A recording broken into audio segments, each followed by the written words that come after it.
অনেক অনেক ধন্যবাদ আপনাদের।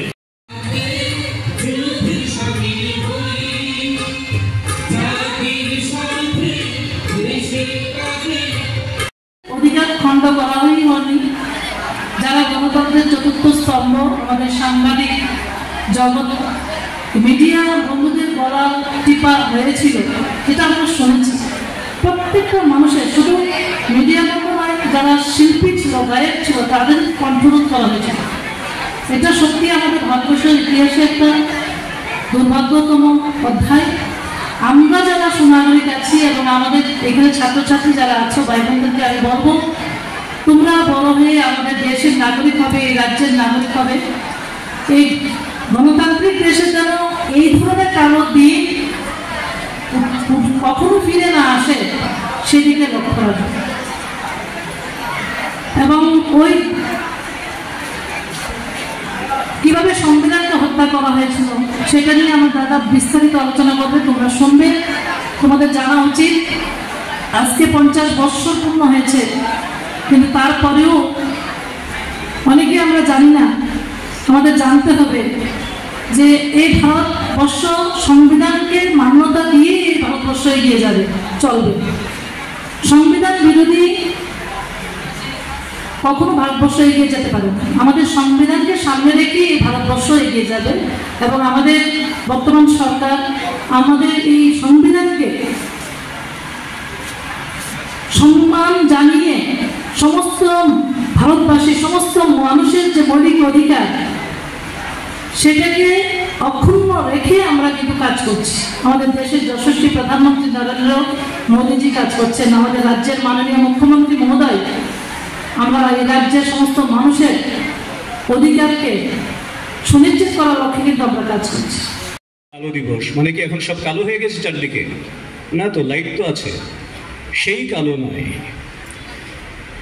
আমরা এই অর্থে বলি, ইতিহাসের যে সমস্ত বিষয়, আমাদের ঘটে যাওয়া যে সমস্ত বিষয়গুলি আমাদের জীবনকে অন্ধকার পথে ঠেলে দেয়, জীবনকে কণ্টকাকীর্ণ করে, জীবনের গৌরবকে ম্লান করে দেয় এবং আমাদের জন্য দুঃসহ যন্ত্রণা যেখানে লিপিবদ্ধ থাকে, সেই অধ্যায়গুলি হচ্ছে আমাদের কালো অধ্যায়। সংবিধান কি আমরা জানি? জানি সংবিধান কি? কে জানে? হাত তুলো দেখি, কারা জানে সংবিধান কি? হ্যাঁ, অনেকের মনে হবে সংবিধান হচ্ছে একটা বই, কিন্তু সংবিধান মানে একটা বই নয়। এটা হচ্ছে মানুষ হিসেবে, এই যে আমরা ছোট থেকে বড় হচ্ছি, একটা সময় কাজকর্ম করব, যার যার মতন বৃদ্ধ হব, সেই সারা জীবন যতদিন বেঁচে থাকব, আমাদের কি কি করণীয় আছে, কি কি আমরা করতে পারি, যেটা আমাদের অধিকার, সেই দিক নির্দেশনা যেখানে রয়েছে সেটা সংবিধান। এবং এই সংবিধান কে রচনা করেছিলেন? কে? বাবা সাহেব ভীমরাও আম্বেদকর। অত্যন্ত সুন্দর এবং পৃথিবীর শ্রেষ্ঠ একটি সংবিধান ওনার নেতৃত্বে, ওনাকে চেয়ারম্যান করে যে কমিটি ছিল, 7 জনের কমিটি, সেই কমিটির অত্যন্ত মূল্যবান একটি সংবিধান আমাদেরকে তিনি উপহার দিয়েছিলেন, যেখানে বলা হয়েছিল ভারত একটি স্বাধীন, সার্বভৌম, প্রজাতান্ত্রিক দেশ। কিন্তু তারপর 1950 সালের পর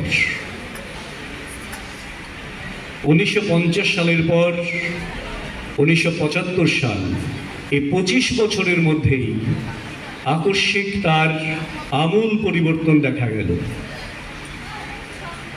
এবং ভারতীয় সংবিধানে যে কথাগুলি বলা হয়েছিল, যে উদ্দেশ্যকে সামনে রেখে সংবিধান তৈরি হয়েছিল, তাকে স্বেচ্ছাচারিতায় ভরে দেওয়ার একটা প্রয়াস 1975 সালে করা হয়েছে।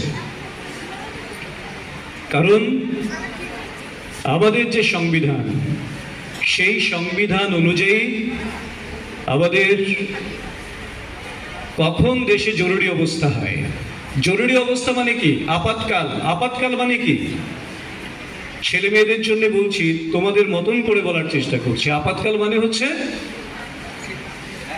অস্বাভাবিক একটা পরিস্থিতি তৈরি হয়ে যাওয়া, যেখানে আমরা আমাদের স্বাভাবিক কোনো কাজকর্ম করতে পারবো না, সবকিছুতে বিধিনিষেধ আরোপিত হয়ে যাওয়া, সেটা হচ্ছে আপাতকাল বা জরুরি অবস্থা। সবাইকে স্বাগত জানাচ্ছি। আজকে এই যে সংবিধান হত্যা দিবস যে সেলিব্রেট করা হয়েছে,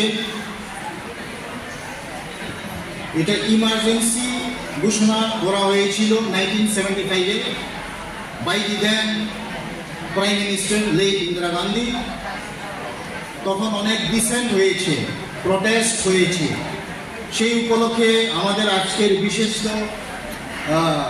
স্পিকার আছেন আমাদের মাননীয় শ্রী সুব্রত চক্রবর্তী মহোদয়।